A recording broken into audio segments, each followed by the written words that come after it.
उपमुख्यमंत्री देवेंद्र फडणवीसांविरोधात केलेल्या टीकेवरून मनोज जरांगेंनी दिलगिरी व्यक्त केली आहे। 17 दिवसांच्या आंदोलनामुळे आपल्या तोंडातून चुकीचे शब्द निघाले असतील तर दिलगिरी व्यक्त करतो असं जरांगेंनी म्हटलंय।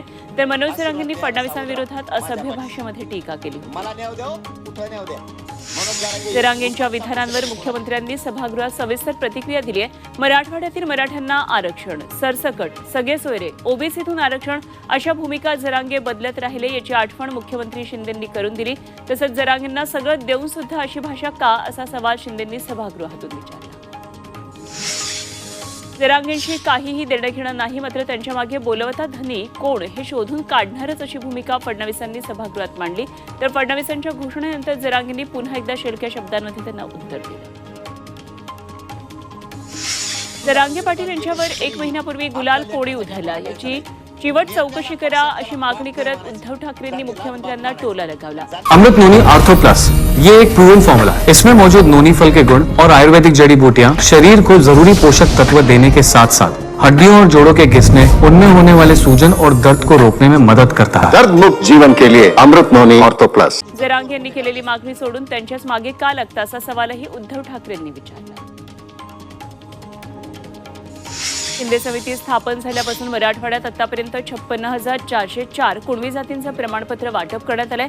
काही त्रुटी असल्यामुळे 10,000च्या वर अर्ज पेंडिंग आहेत। फक्त बीड जिल्ह्यामध्ये 33,275 प्रमाणपत्र वाटप करण्यात आले आणि आतापर्यंत 2,16,26,484 नोंदी तपासण्यात आल्या। त्यापैकी 42,907 कुणबी नोंदी सापडल्या। मनोज जरांगे जर राजकीय भाषा बोलत असतील तर समाज त्यांच्या मागे जाणार नाही असा इशारा मराठा समाजाचे नेते सुनील नागडे यांनी दिला। जरांगेंची भूमिका समाज हिताची असेल तरच समाज सोबत राहील असं नागडे म्हणाले।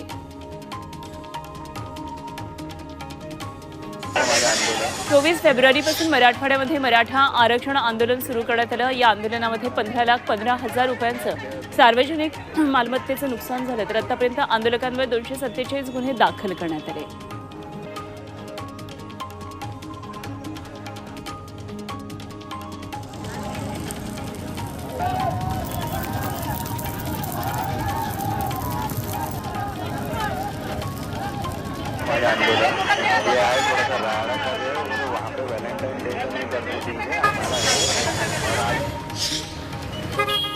बीडमध्ये धनगर समाज आक्रमक झाला। धनगर आरक्षणाची अंमलबजावणी करण्यासाठी शेकडो गाड्यांचा ताफा घेऊन धनगर समाज मुंबईच्या दिशेने निघालाय। आंबाजोगाईतल्या अहिल्याबाई होळकर चौकात अभिवादन करून हा मोर्चा आता मुंबईकडे रवाना झालाय।